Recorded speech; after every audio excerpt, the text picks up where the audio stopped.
Marriage is a sacrament in which God Himself joins together a man and woman.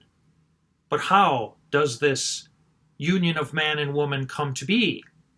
What is the ritual expression of the sacrament? And what are the proper effects that are lived out by those who receive this sacrament? It is these questions that we will take up now.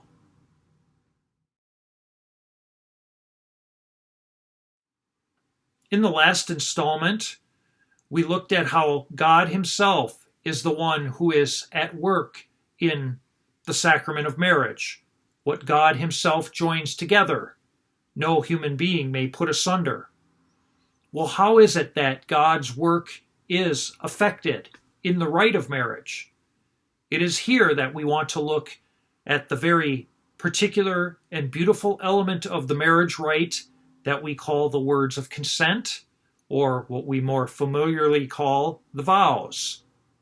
And in this case, it is those words of consent as the bridegroom gives himself to his bride, taking her as his wife, and then the bride receiving those words, accepting them, and then giving herself in return through her own words of consent, giving herself to the bridegroom.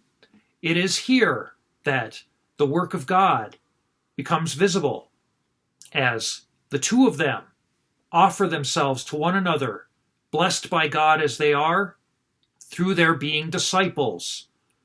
And to that end, we need to make clear an important point about the sacrament of marriage, that it is sacramental based upon the baptism of each of the spouses.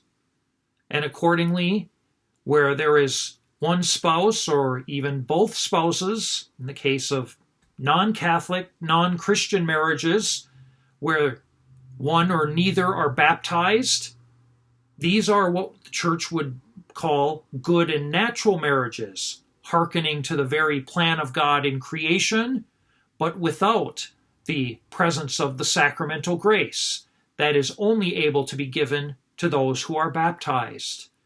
And it's important to note here and up front that the Church does recognize marriages of Catholics with non-baptized when they ask for it in the Church.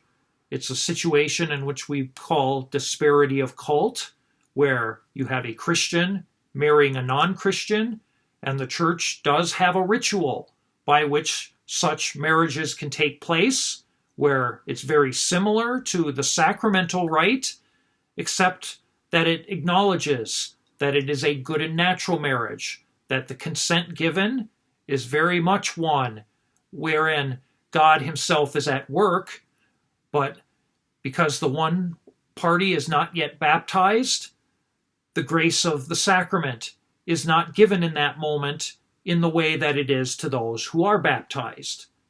And it's important to note here, were that person to later on be baptized through the RCIA process, automatically then that marriage becomes sacramental upon reception of baptism. Once both are baptized, it is a sacramental marriage.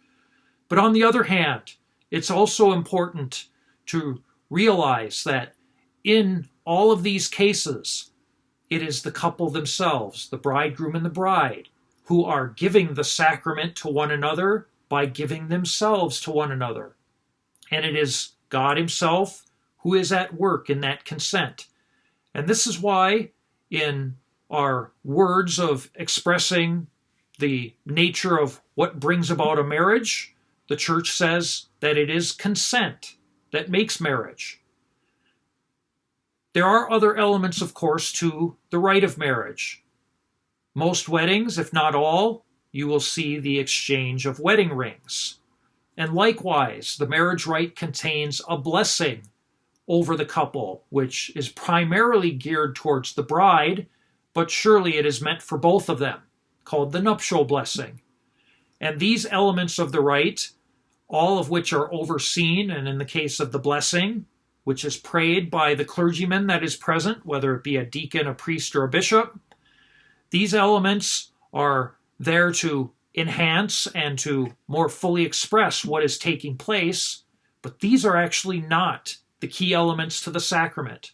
Once more, it is the consent that the couple makes. And so they themselves, as we will see more fully in the next video, are the ministers as well as the recipients of the sacrament.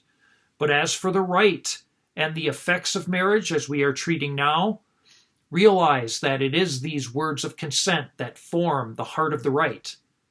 And as for the effects of marriage, it is important for us to realize that marriage contains with it not just a call and a responsibility, but many goods and blessings. And to that end, in the Catechism of the Catholic Church, paragraph 1661 gives a very good summary to the effects of marriage. And I'm going to simply read that. It says, "The sacrament of matrimony signifies the union of Christ and the Church. It gives spouses the grace to love each other with the love with which Christ has loved his Church. The grace of the sacrament thus perfects the human love of the spouses, strengthens their indissoluble unity, and sanctifies them on the way to eternal life." As a primary goal or end of married life, then, is the procreation and education of children. And the love that the couple shares, which, quite honestly, the Church believes that while the marriage is properly affected by the words of consent, it is only consummated by the conjugal love of the couple, offered to one another with openness to life.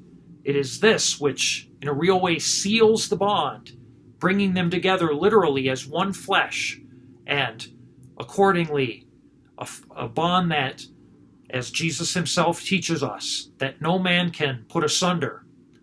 And so you see, these are the goods and the fruits of marriage.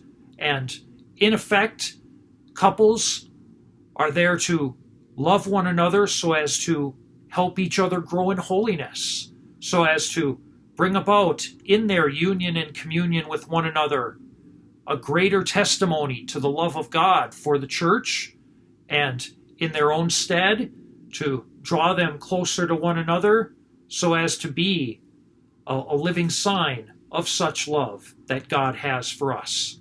But likewise, in their love for their children, God willing, they are able to bring about children.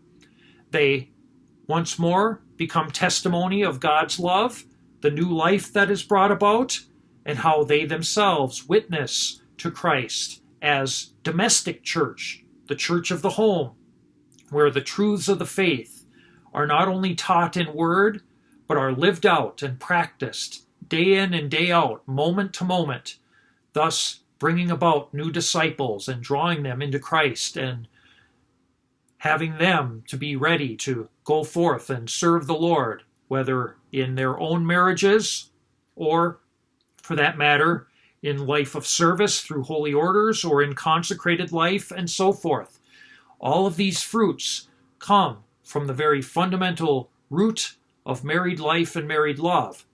And once more, it is the grace of God that is at work. And this is very, very important and beautiful.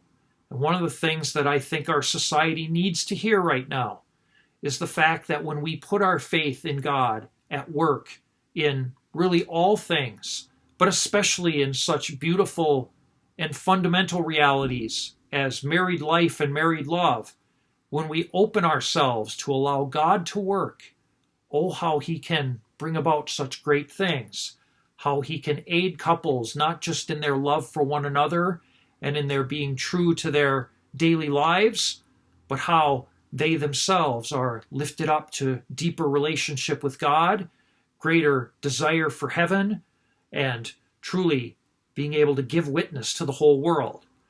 And so we want to recognize again the work of God in all of this, but it is all rooted in that way of giving consent. The bridegroom saying his words of consent to his bride, the bride then returning those words to her bridegroom, and thus the two becoming one flesh as God himself brings them together in his grace. It is this that brings about marriage and its beautiful effects. May God bless you.